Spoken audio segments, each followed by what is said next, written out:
नमस्कार मित्रों, एक बार फिर से आप सभी का बहुत बहुत स्वागत है अपनी YouTube channel job dot com. दोस्तों, आज हम आपको बताने वाले हैं बेरोजगारी भत्ता 2021, यानी कि 2021 में बेरोजगारी भत्ता है वो कब तक मिल सकता है। जी हाँ साथियों, हम आपको एकदम करेक्ट तारीख बताएंगे, करेक्ट महीना बताएंगे कि जिनका बेरोजगारी भत्ता अभी तक अप्रूव नहीं हुआ है उनका कब तक अप्रूव हो सकता है। साथ ही हम आपको बताने वाले हैं कि 2021 में फॉर्म किस तरह से भर सकते हैं। साथ ही हम आपको ये भी बताने वाले हैं कि जिनका बेरोजगारी भत्ता रिन्यू नहीं होने की वजह से स्टॉप हो गया तो वो वापस से रिन्यू कैसे करवा सकते हैं या नहीं करवा सकते हैं। तो आइए साथियों, हमारे साथ शुरू से अंत तक बने रहिए और हम आपको बेरोजगारी भत्ता 2021 से जुड़ी हुई बहुत ही महत्वपूर्ण जानकारी बताने वाले हैं। तो सबसे पहले अगर आपने सब्सक्राइब नहीं किया तो सब्सक्राइब कर लें, बेल आइकन को दबा लें और नोटिफिकेशन सेलेक्ट कर लें ताकि आपको हर अपडेट बेरोजगारी भत्ते से संबंधित मिलता रहे। साथ ही इस वीडियो को लाइक करें, अपने साथियों के साथ भी शेयर करें। तो सबसे पहले आप सभी देख सकते हैं यहाँ पर ये बेरोजगारी भत्ते का फॉर्म है, ये 2019 में भरा गया था। यानी कि राज्य सरकार ने जब घोषणा की गई थी कि महिलाओं को 3500 रुपये और पुरुष को 3000 रुपये दिए जाएंगे, उसी टाइम ये फॉर्म भर दिया गया था और अब ये अप्रूव है। यानी कि 2019 में ये अप्रूव हो गया और अब तक इनको कितनी किस्त मिल चुकी है और कितनी किस्त अभी तक और मिलने वाली है, तो आप सभी यहाँ पर देख सकते हैं। ये 2019 में भरा गया और 2019 में ही अप्रूव किया गया। यानी कि इतने स्टेप होते हैं। सबसे पहले फॉर्म को सबमिट होता है, उसके बाद में कोई ऑब्जेक्शन होता है तो दोबारा से आपको उस ऑब्जेक्शन को क्लियर करना पड़ता है, उसके बाद में सबमिट करना पड़ता है, उसके बाद में वेरीफाई होता है, उसके बाद में हेड ऑफिस से अप्रूव होता है। यहाँ पर आप सभी देख सकते हैं इस बेरोजगार को 16 किस्त दी जा चुकी है। जी हाँ साथियों, अब तक 16 किस्त दी जा चुकी है और इनको 8 किस्त और मिलने वाली है। यानी कि अगस्त तक इनको किस्त मिलेगी और नवंबर में इनका है वो बेरोजगारी भत्ता मिलने का समय 2 साल हो जाएगा। तो अगर आपने भी बेरोजगारी भत्ते का फॉर्म भर रखा है, वेरीफाई का ऑप्शन आ रखा है, यानी कि अप्रूव का नहीं हुआ, अप्रूव नहीं हुआ है, अप्रूव होते ही आपको 3000 रुपये मिलने या फिर 3500 रुपये मिलने शुरू हो जाते हैं। लेकिन अगर आपका अप्रूव नहीं है तो पहले जो इनको मिल रहा है बेरोजगारी भत्ता उनको मिलेगा, उसके बाद में जैसे ही जितने भी लोगों को मिल रहा है उनके बाद में अगले जो बेरोजगार हैं उनको मिलने वाला है। यानी कि साथियों, जो वेटिंग में है, जिनका वेरीफाई हो गया, अप्रूव नहीं हुआ, उनको जुलाई अगस्त सितंबर में मिलना शुरू हो जाएगा। 3000 रुपये अगर पुरुष है, अगर महिला है तो उनको 3500 रुपये प्रति माह मिलना शुरू हो जाएगा। फिलहाल ये गवर्नमेंट के बजट के अनुसार दिए जा रहे हैं, यानी कि गवर्नमेंट के पास जितना बजट है उतनों को ही अप्रूव किया गया है। जैसे ही गवर्नमेंट का इस साल 2021 का बजट और बढ़ता है तो औरों को भी दिया जाएगा। तो जैसे जैसे बजट बढ़ता जाएगा इसी तरह से ये बेरोजगारी भत्ता देते जाएंगे।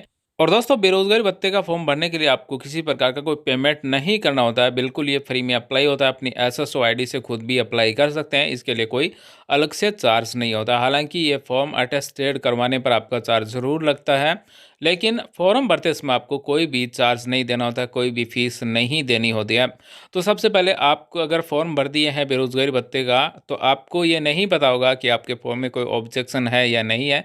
तो ये सब आप कैसे देख सकते हैं, वीडियो की डिस्क्रिप्शन में इसकी ऑफिशियल लिंक मिल जाएगी और यहाँ पर आपको सारी जानकारी मिलेगी। जी हाँ साथियों, यहाँ पर अगर आपको देखना है कि आपका फॉर्म में कोई ऑब्जेक्शन है या नहीं है, एम्प्लॉयमेंट अलाउंस का यहाँ पर आप स्टेटस चेक कर सकते हैं। यानी कि बेरोजगारी भत्ते का अगर आपको स्टेटस चेक करना है कि फॉर्म का कि आपको मिला या नहीं मिला, कोई ऑब्जेक्शन है या नहीं है।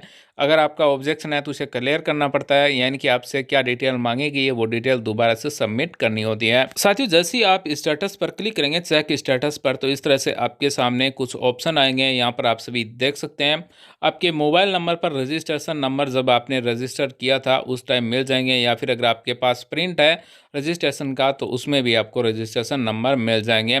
अगर आपको फिर भी नहीं मिल रहा है तो आप अपनी एसएसओ आईडी में जाकर ये चेक कर सकते हैं।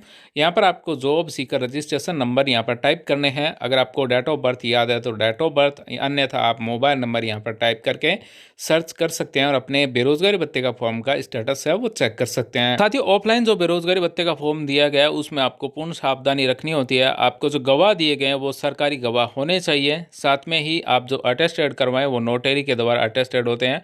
बिल्कुल आपके जो रजिस्ट्रेशन नंबर हैं वहाँ पर लिखे जाते हैं कि इतने नंबर पर इनको अटेस्टेड किया गया है। उत्तरदायी व्यक्ति के जो आप सिग्नेचर करवाते हैं उन्हीं के माध्यम से, एक के माध्यम से फोटो अटेस्टेड भी करवानी होती है। साथ में आपको बता दें कि जब भी आप ग्रेजुएशन कंप्लीट कर लेते हैं उसके बाद में ये बेरोजगारी भत्ते का फॉर्म आप कभी भी अप्लाई कर सकते हैं। इसके लिए कोई टाइम लिमिट नहीं है, यानी कि जब आपने ग्रेजुएशन कंप्लीट की आप उसी टाइम ये फॉर्म भर सकते हैं। और आइए साथियों, अब हम आपको बताने वाले हैं कि आप अपनी खुद की एसएसओ आईडी से किस तरह से बेरोजगारी भत्ते 2021 का फॉर्म भर सकते हैं। सबसे पहले आपको एसएसओ लॉगिन कर लेना है। वैसे आजकल सभी को पता है कि एसएसओ क्या है और एसएसओ में किस तरह से लॉगिन होता है। तो एसएसओ लॉगिन करने के बाद में यहाँ पर आपको एम्प्लॉयमेंट सर्च करना है, या फिर आपको यहाँ पर देख लेना है, ये ऐप की तरह जो दिख रहे हैं इनमें आपको मिलेगा एम्प्लॉयमेंट। जैसा कि आप सभी यहाँ पर देख सकते हैं, इस तरह का एम्प्लॉयमेंट आपको भी अपनी एसएसओ आईडी में मिलेगा। यानी कि सिटीजन है, बिल्कुल कोई ई मित्र की आईडी नहीं है, सिटीजन है। और सिटीजन यानी कि इससे कोई भी फॉर्म भर सकता है और हर नागरिक अपनी एसएसओ आईडी ये बना सकता है। और इनमें जो जितने भी ये ऐप की तरह दिखाया गया है उन सभी का लाभ आप ले सकते हैं। तो इस तरह से आपकी एसएसओ आईडी में एम्प्लॉयमेंट मिल जाएगा। इस पर आपको क्लिक करना है। जैसे ही आप इस पर क्लिक करेंगे तो इस तरह से एम्प्लॉयमेंट एप्लीकेशन इस तरह से आपके सामने कुछ ओपन होगा। आपको सेंड एनीवे पर क्लिक कर देना है। जैसे ही आप इस पर क्लिक करेंगे तो आपके सामने एम्प्लॉयमेंट का जो मेन पोर्टल है वो ओपन हो जाएगा, राजस्थान ईईएमएस। जैसा कि आप सभी यहाँ पर देख सकते हैं, ये जिसकी भी एसएसओ आईडी होगी उसका इस तरह से कुछ डिटेल्स आपके सामने आ जाएगी। जैसे ही आप डैशबोर्ड पर क्लिक करेंगे तो यहाँ पर जॉब सीकर प्रोफाइल अगर आप अपडेट करना चाहते हैं तो अपडेट कर सकते हैं। साथ में यहाँ पर है वो सीरियल नंबर के अनुसार डैशबोर्ड में 7 पॉइंट दिए गए हैं। सबसे पहले आपको फॉर्म है वो सबमिट करना होता है, उसके बाद में वेरीफाई होता है, उसके बाद में अप्रूव होता है और अप्रूव होने के बाद में ही आपका बेरोजगारी भत्ता मिलता है। और साथियों, जिनका फॉर्म वेरीफाई हो जाता है उनको पैसे नहीं मिलते हैं। आप अगर देखेंगे तो पेमेंट स्टेटस में आप सभी यहाँ पर देख सकते हैं, इनको अभी तक कोई भी पैसा नहीं दिया गया है। वहीं अगर आपको अनएम्प्लॉयमेंट अलाउंस का फॉर्म भरना है तो इस पर आपको क्लिक कर देना है। ओके इस तरह से आएगा तो ओके पर क्लिक कर देना है। उसके बाद में यहाँ पर आपको कुछ 7 ऑप्शन मिलेंगे। प्रार्थी राजस्थान राज्य का मूल निवासी होना चाहिए, सबसे जरूरी पॉइंट है। प्रार्थी राजस्थान राज्य में स्थित विधि द्वारा स्थापित किसी भी विश्वविद्यालय द्वारा प्रदत्त स्नातक डिग्रीधारी होना चाहिए, यानी कि आपकी ग्रेजुएशन कंप्लीट होना चाहिए। वहीं राज्य से इतर यानी कि अन्य राज्य से विधि द्वारा स्थापित किसी भी विश्वविद्यालय द्वारा प्रदत्त स्नातक डिग्रीधारी महिला का विवाह राजस्थान राज्य के मूल निवासी से होने पे पात्र होंगे। यानी कि दूसरे राज्य की कोई भी महिला हो जिनकी शादी है वो राजस्थान में हो गई है और ग्रेजुएशन अन्य राज्य से की हुई है तो वो फॉर्म भर सकती है। 4 नंबर, प्रार्थी राजकीय या निजी क्षेत्र में सेवारत नहीं हो, प्रार्थी के पास स्वयं का रोजगार भी नहीं हो, बेरोजगार होना चाहिए, तभी ये फॉर्म भर सकते हैं। वहीं आयु सीमा भी यहाँ पर दी गई है।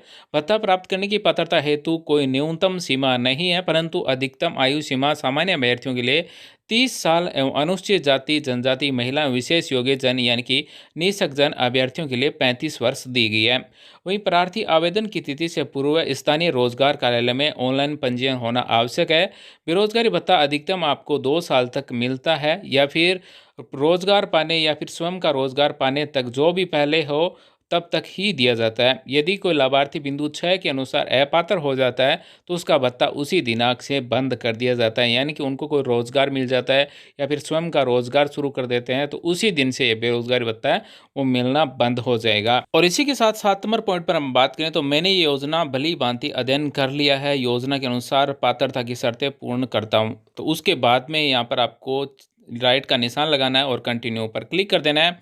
जैसे ही आप कंटिन्यू पर क्लिक करेंगे तो उसके बाद में यहाँ पर आपको प्लस की तरह एक निशान दिखेगा, उसके बाद में आपको अप्लाई कर देना है। वहीं इन्होंने पहले से अप्लाई कर रखा है तो यहाँ पर प्लस का निशान नहीं है। इस फॉर्म SSDG इस पर यहाँ पर आपको एक प्लस का निशान दिखेगा, उस पर आपको क्लिक करना होता है। हालांकि इन्होंने पहले से भर रखा है तो यहाँ पर ऑप्शन नहीं है, आपके सामने ये ऑप्शन आएगा अगर आप पहली बार ये फॉर्म भर रहे हैं। वहीं अगर आपको ऑब्जेक्शन क्लियर करना है तो इसी तरह से ऑब्जेक्शन क्लियर होता है। एप्लीकेशन नेम यहाँ पर आप क्लिक करेंगे, जैसे ही आप यहाँ पर क्लिक करेंगे तो इस तरह से आपके सामने ओपन होगा। अगर आप ऑब्जेक्शन क्लियर करना चाहते हैं तो इसी तरह से कर सकते हैं। जैसे ही आप नाम पर क्लिक करेंगे तो इस तरह से आपके सामने डिटेल ओपन होगी। यहाँ पर आपको चेक एलिजिबिलिटी फॉर कंटिन्यू पर क्लिक कर देना है। जैसे ही आप यहाँ पर क्लिक करेंगे तो इस तरह से आपके सामने है वो डॉक्यूमेंट से संबंधित डिटेल है वो ओपन हो जाएगी। यहाँ पर ऑब्जेक्शन क्लियर करने के लिए या फिर फॉर्म भरते समय आपका मोबाइल नंबर जुड़ा होना चाहिए आधार कार्ड में। अगर आपका आधार कार्ड में मोबाइल नंबर नहीं जुड़ा हुआ है तो अपने नज़दीकी आधार सेंटर पर जाकर ये मोबाइल नंबर पहले जुड़वा लेना जरूरी होता है, क्योंकि ये सारे डॉक्यूमेंट जितने भी आप अपलोड करेंगे ये ई साइन होंगे। इसलिए सबसे पहले आपको आधार नंबर टाइप करना, उसके बाद में OTP भेजना है, उसके बाद में वेरीफाई करना है। अगर आपको ऑफलाइन फॉर्म इनकम I और K और सेल्फ डिक्लेरेशन और ये सभी डॉक्यूमेंट्स डाउनलोड करने हैं तो आप यहाँ से डाउनलोड कर सकते हैं। वैसे वीडियो के डिस्क्रिप्शन में भी लिंक मिल जाएगी। अगर आपने ओपन स्कूल से पास किया है तो यहाँ पर आपको click on for open school पर क्लिक कर देना है। यानी कि 10वीं पास अगर आपने ओपन स्कूल से की है तो आपको इस पर राइट का निशान लगा देना है। अगर आपने अजमेर बोर्ड से किया है तो आपको यहाँ पर राइट का निशान नहीं लगाना है। तो यहाँ पर कौन कौन से डॉक्यूमेंट अपलोड होंगे, सबसे पहले मूल निवास अपलोड होगा, उसके बाद में ग्रेजुएशन की डिग्री, उसके बाद में 10वीं की या 10th की मार्कशीट है, उसके बाद में अनेक्सर फर्स्ट, उसके बाद में बैंक पासबुक अपलोड होगी। बैंक पासबुक आपकी एसबीआई की होनी चाहिए, यानी कि एसबीआई में आपका अकाउंट होना चाहिए। साथ में ही इनकम डिक्लेरेशन यानी कि आपका आय प्रमाण पत्र, साथ में दूसरा जो आय प्रमाण पत्र वेरिफिकेशन है जो गवाहों के द्वारा वेरीफाई किया जाएगा वो फॉर्मेट के है वो अपलोड करना होगा। उसके बाद में सेल्फ डिक्लेरेशन साइन होता है, आपके द्वारा साइन होते हैं जो फॉर्म भर रहा है उसी के द्वारा। तो आप सभी यहाँ पर देख सकते हैं ये 2019 में फॉर्म भरा गया था। 18/2/2020 को इस फॉर्म को वेरीफाई कर दिया गया, लेकिन अभी तक इसे अप्रूव नहीं किया गया। अप्रूव नहीं करने का मतलब है कि गवर्नमेंट के पास हो सकता है बजट ना हो, इसकी वजह से ये अप्रूव नहीं हो रहे हैं।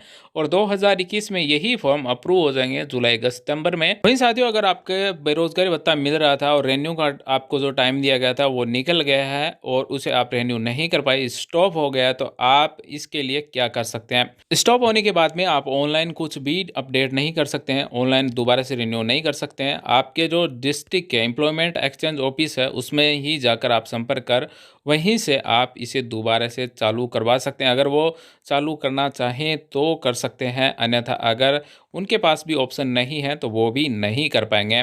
तो दोस्तों, यहाँ पर आप सभी देख सकते हैं इस बेरोजगार को 16 किस्त अभी तक दी जा चुकी है, यानी कि 3-3 हज़ार रुपये इसको मिल रहे हैं और आगे भी इनको मिलते रहेंगे। वहीं अगर आपने भी फॉर्म भर रखा है, वेरीफाई हो गया, अप्रूव नहीं हुआ है, तो आपको थोड़ा-सा इंतज़ार और करना होगा, यानी कि 2021 में आपको भी 3,000 रुपये, अगर आप पुरुष हैं तो, अगर आप महिला हैं तो आपको 3500 रुपये मिलने शुरू हो जाएँगे। तो साथियों, आज के इस वीडियो में बेरोज़गारी भत्ता 2021 में आपको ये हमारी जानकारी कैसी लगी हमें कमेंट कर बताएँ। साथ ही अपने सवाल विचार कमेंट कीजिए। वीडियो देखने के लिए धन्यवाद साथियों। Thanks for watching. आपका दिन शुभ हो। जय हिंद, वंदे मातरम।